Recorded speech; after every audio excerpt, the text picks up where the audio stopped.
नमस्कार दोस्तों, मैं संजीव कुमार वर्मा, सहआचार्य एसपीसी गवर्नमेंट कॉलेज अजमेर से आप लोगों से मुखातिब हूँ। हम जैव भूगोल के अंतर्गत एमए फाइनल की कक्षा में जो हमारा टॉपिक चल रहा है मैन एंड देयर एनवायरनमेंट, उसी को आगे बढ़ाते हुए उनके अलग अलग सब टॉपिक्स के बारे में, पादपों की जनरेशन, स्ट्रेटिफिकेशन, उनका अनुक्रिया, उनका एनवायरनमेंट के साथ क्या रिस्पॉन्स है, उसके बारे में आज चर्चा करेंगे। तो आज हम पहले लेते हैं पादपों की वातावरण अनुक्रिया या प्लांट रिस्पॉन्स टू एनवायरनमेंट। मानव जीवन अपने वातावरण से अत्यधिक प्रभावित होते हैं। पादप अचल होने के कारण प्राणियों की अपेक्षा वातावरण से अधिक अनुक्रिया करते हैं। भूपृष्ठ के अनेक भाग वनों से आच्छादित हैं, जबकि अन्य भागों में मात्र शाकीय वनस्पति पाई जाती है एवं वृक्ष अनुपस्थित होते हैं। कुछ प्रदेशों में पेड़ पौधे इतने सघन है कि सूर्य प्रकाश भूपृष्ठ तक नहीं पहुंच पाता है, जबकि अन्य प्रदेशों में पादप बहुत विरल है तथा बंजर भूमियों का विस्तार है। विषमताओं का उच्चावच की भिन्नता, जलवायु दशा में अंतर, चट्टानी संरचना तथा सतही निक्षेपों से संबंध जोड़ा जा सकता है। वातावरण के विभिन्न कारकों से पादप अनुक्रिया करते हैं। वातावरण पादपों के संबंध अत्यंत जटिल होते हैं। एक पर्णपाती वन तथा कठोर लकड़ी के वन में समान रूप से ऊंचे वृक्ष होते हैं, किंतु पत्तियों की प्रकृति, शाखाओं का स्वरूप इत्यादि विशेषताएं उनमें स्पष्ट अंतर दर्शाती हैं। अर्थात विभिन्न पादप समुदाय की विशेषताएं कुछ सीमा तक वातावरणीय भिन्नता के कारण होने वाले पादप अनुक्रिया का ही परिणाम होती हैं। इसे हम अधिकांश पादपों की आकार की या स्वरूप में स्पष्ट रूप से देख सकते हैं। किसी क्षेत्र में उपस्थित वातावरण की समान दशा में एक पादप समुदाय के अनुकूल तथा अन्य के लिए प्रतिकूल हो सकती है। कुछ दशाएं शाकीय पादपों के अनुकूल होती हैं तथा वहां घास के मैदान पाए जाते हैं। अन्य दशाएं वृक्षों की वृद्धि में सहायक होती हैं, अतः वहां वृक्षों का विकास होता है या वनों का विकास तीव्रता से होता है। ऐसे वनों में शाकीय पादपों की अनुपस्थिति, विरलता या विशिष्ट मौसम तक सीमितता के लिए भौतिक दशाएं उत्तरदायी नहीं होती। वास्तव में जब वृक्षों पर पूर्ण आच्छादित वर्ण स्वरूप फोलाइज होता है तो उनकी सघन छाया में शाकीय पादप नहीं पनप पाते या मर जाते हैं। जीवन के लिए संघर्ष के दौरान अत्यंत प्रतिस्पर्धा एवं सामंजस्य या अनुकूलन की जटिल प्रक्रिया को पादप अनुक्रिया कहा जाता है। अब हम बात करते हैं पादप समुदाय की, प्लांट कम्युनिटी के बारे में।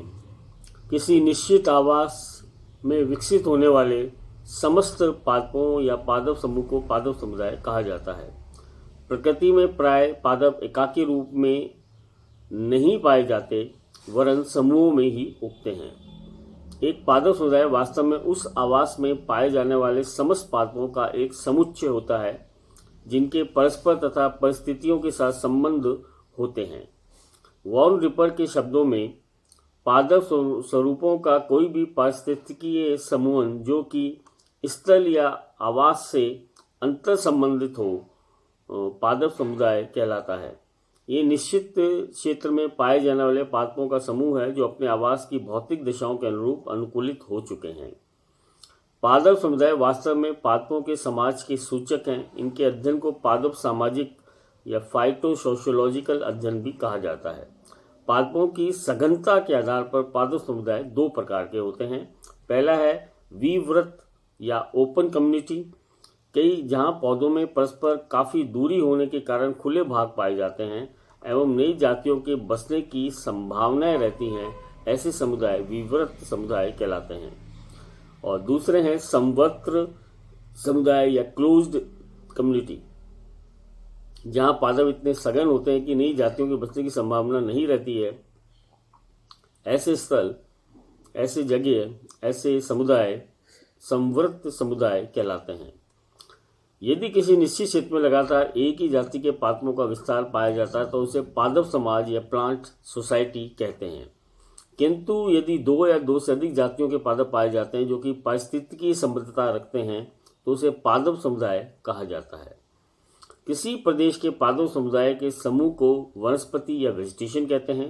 इस प्रकार पादप समुदाय वनस्पति की एक इकाई होते हैं। किसी भी आवास में पादप समुदाय में निम्नलिखित विशेषताएं उल्लेखनीय होती हैं। पहली है, एक पादप समुदाय का निर्माण दो या अधिक जातियों के पादपों से होता है। दूसरा, इसमें ऐसी जातियां सम्मिलित होती हैं जिनके सदस्य किसी निश्चित आवास में साथ साथ रहने एवं विकसित होने में समर्थ हो। तीसरी, पादप समुदाय के समस्त सदस्य पारिस्थितिकी रूप से परस्पर संबंध होते हैं। चौथी, पादप समुदाय के अंतर्गत समस्त आकार प्रकार के पादप, वृक्ष, झाड़, शाक आदि आते हैं। उदाहरणार्थ सवाना घास समुदाय में पाए जाने वाले वृक्ष एवं झाड़ भी सम्मिलित होंगे। पांचवा, पादप समुदाय के समस्त सदस्य एक दूसरे को प्रभावित करने के साथ ही वातावरण में अनुक्रिया भी करते हैं। छठा, किसी क्षेत्र के पादप समुदाय की विभिन्न जातियों का विकास अनुकूलन, प्रतिस्पर्धा तथा प्राकृतिक चयन की प्रक्रियाओं द्वारा होता है। सातवां, एक समुदाय के सभी पादप समान महत्व के नहीं होते हैं, अपितु कुछ अधिक महत्वपूर्ण होते हैं जिनका प्रभाव समुदाय पर देखा जा सकता है। आठवां, प्रत्येक पादप समुदाय का अपना अलग संगठक संरचना एवं विकास का इतिहास होता है। समय के साथ इनमें परिवर्तन होता रहता है। अनुकूलन भी इसी का एक अंग है। पादप समुदाय का अध्ययन गुणात्मक तथा विश्लेषणात्मक लक्षणों के आधार पर किया जाता है।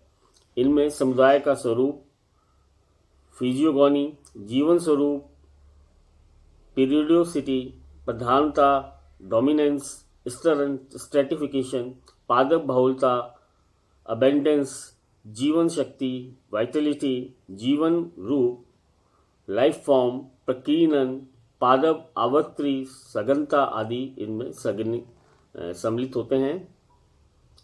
अगर हम बात करें पादप समुदाय के स्ट्रेटिफिकेशन की, तो vertical stratification of plant communication इस प्रकार से निर्धारित होता है।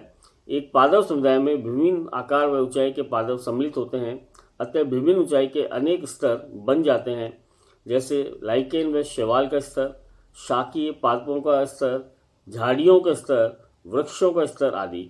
इन स्तरों का निर्माण सूर्य प्रकाश प्राप्त करने के लिए विभिन्न जाति के पादपों में होने वाली प्रतिस्पर्धा के कारण होता है।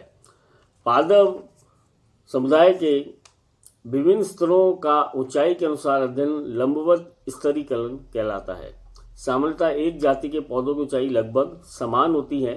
पादपों में विविधता का स्तरों की संख्या से संबंध होता है।